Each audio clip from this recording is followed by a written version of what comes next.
9월 15일 장전 시황입니다.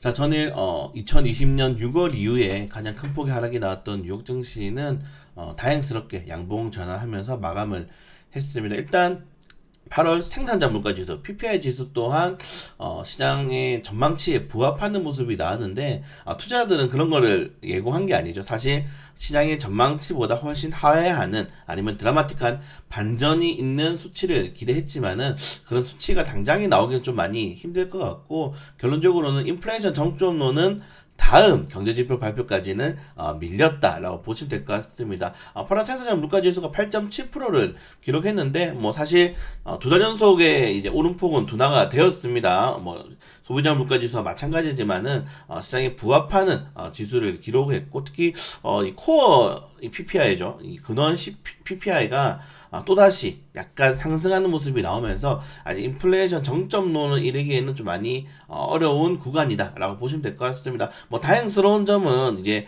연준의 이 1% 기준금리 인상안이 34%까지 올라갔다가 20%대로 또 하향이 나왔으니까 아마 이번 9월 공개시장위원회 회의에서는 0.75% 자이언트 스텝이 될 확률이 매우 높아지고 있습니다. 자, 그렇게 된다면은 지금 9월 달에 미국이 이 3.25% 정도 기준금리가 되죠. 3.25%가 되기 때문에 남은 이 공개시장위원회 회의에서도 최소 뭐 0.25%씩 두 번의 이 베이비 스텝이 나온다 하더라도 결론적으로는 최대 3.75%에서 4%대 이상의 기준금리를 우리는 올해 안에 맞을 가능성이 매우 높아지고 있고, 여기에 따라서 현재 이 10월 달까지 2.75% 현재 2.5%죠. 2.75%의 기준금리가 예상이 되는데, 우리나라 같은 경우에는 우리나라도 결국에는 12월까지는 3%대 기준금리를 맞춰 볼 수밖에 없을 것 같습니다. 자, 그렇기 때문에 제가 어제 장전 시장에도 말씀드렸는데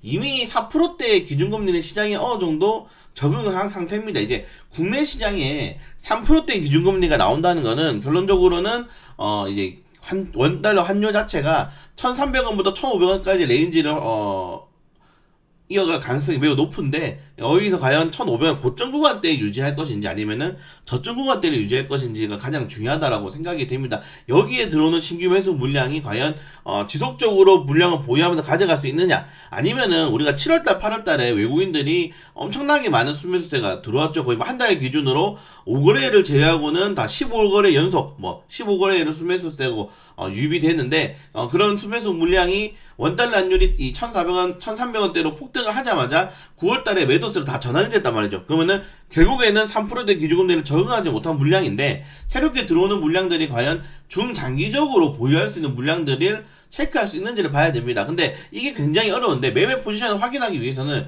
결국에는 옵션, 선물, 이런 현물 외적인 투자 금액이 들어오는지를 봐야 되는데, 지금 그런 자금들이 국내 시장에 유입이 되고 있지 않습니다. 결론적으로는 지수를 추정하는 패시브 자금이 유입이 되지 않고 있기 때문에 지금 당장의 지수의 방향성을 확인하기가 굉장히 어렵다. 결론적으로 지금 들어오는 물량은 뭐다? 전부 단기적인 자금, 단타 물량이라고 보시는 게 조금 더 좋기 때문에 연속적인 매수세가 들어온다 하더라도 조금 경계하고 봐야 될 필요가 있을 것 같습니다. 자, 그리고 바이든 대통령이 정말 많은 말을 했습니다. 어제 뭐 정말 많은 말을 했는데, 이 지금 전기 인플레 감축법은 지금 높은 이 인플레이션을 잡기 위해서 어쩔 수 없는 선택이었다라는 말을 시작으로 인해서 전기차의 보조금을 지급할 것이고, 지금 비중을 계속적으로 늘릴 것이다. 그리고 지금 미국 전역에 전기차 충전소를 설치할 것이다. 그리고 모든 게 메이드 인 US 전기차 세계에 대한 비중을 미국 차가 3배 이상 늘릴 것이다.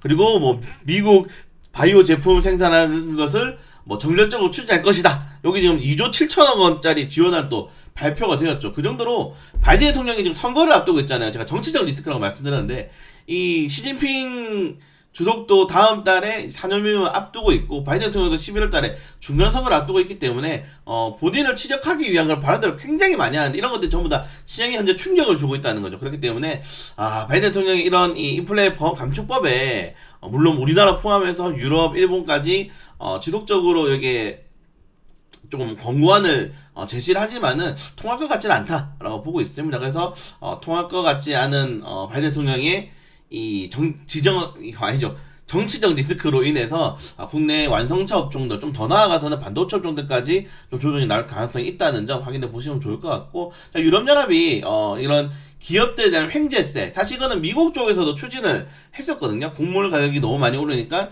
이런 기업들에 대한 이제 횡재세를, 석유 기업들에 대한 횡재세를 부과하긴 했는데, 일단은 뭐 진행될지 확인을 해봐야 될 것 같아요. 결론적으로는 세금을 더 걷어서 이런 것들 완화하겠다, 에너지난을 완화하겠다라는 정책, 사실은 좀 쉬운 길을 선택한 거죠. 쉬운 길을 선택했다라고 보시면 될 것 같고, 이런 것들은 미국도 뭐 진행을 했던 정책이었다. 자, 그리고 결국에는 1% 금리 인상의 관측이 나오긴 하지만은 당장에는 어렵다라고 생각이 됩니다. 그렇기 때문에 0.75%의 기준금리 인상안을 어느 정도 예상하시는 게 좀 좋을 것 같다라고 생각이 되고요. 달러 인덱스가 지속적으로 110선에서 유지를 되고 있는데, 아마 9월달에 연준이 제한트 스텝하게 된다면은 110선을 초과할 수 있는 흐름이 나올 수 있다는 점 확인해 보시면 좋을 것 같고, 오늘 국제유가 관련해서 말씀을 드렸죠. 미국의 뭐 에너지 정부청의 이제 이 비축률은 늘어났지만은 결국에는 천연가스가 대체하기 위해서 원유의 사용량이 늘어날 것이다, 이런 발표가 나오면서 국주가가 좀 상승하는 모습이 나왔습니다.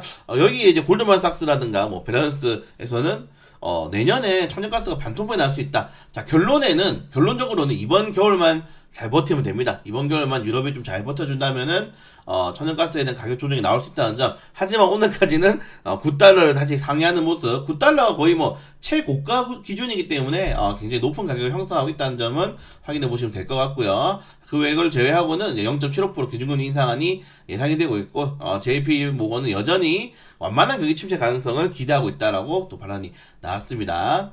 그래서 뭐 바이든 대통령의 이런 발언들이 좀 시장에 부담을 줄 수 있지만은, 일단은 뭐 국내에서도 2차전지 업종들이 거기에 대해서 반사 이익으로 갈 수 있으니까 우린 그 종목들 보시면 좋을 것 같고, 최근에 뭐 포르쉐 관련 업종들 굉장히 뭐 핫하죠. 그래서 뭐 자율주행, 새롭게 이제 포르쉐 관련 테마주로 또 편입되는 업종들이 많은데, 자동차 부품주들이 같이 가는 거는 시장에서는 좀 긍정적인 영향을 줄 수 있으니까, 최근에 너무 2차전지 소재 업종들만 갔는데 여기에 이제 부품주들까지 같이 좀 상승이 나와줘야지 전체적인 테마군이 형성할 수 있다는 점.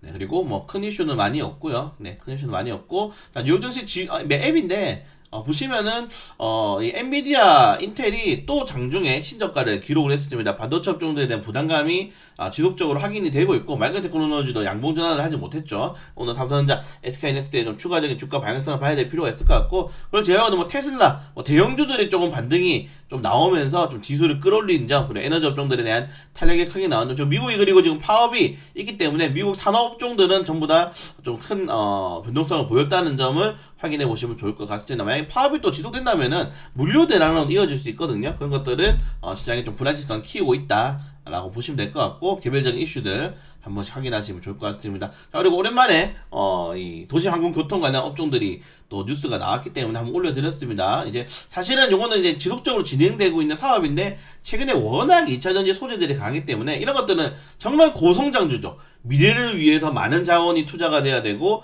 투자 대비한 자원을 회수하기 위해서는 기간이 걸리고 시장 점유율까지 확인해야 되는 성장주입니다. 나무에 물을 주는 성장주이기 때문에 성장주 관련이 좀 관심 가지시는 분들은 충분히 보시면 좋을 것 같고, 벳셀이 예전에 제주도에서 무인 택배 실증 사업 했기 때문에 관련된 업종들로 확인해 보시면 좋을 것 같습니다. 그리고 영상 한번 더 보시면 좋을 것 같고, 모빌리티 관련된 업종들에 대한 전망을 올려드렸으니까요.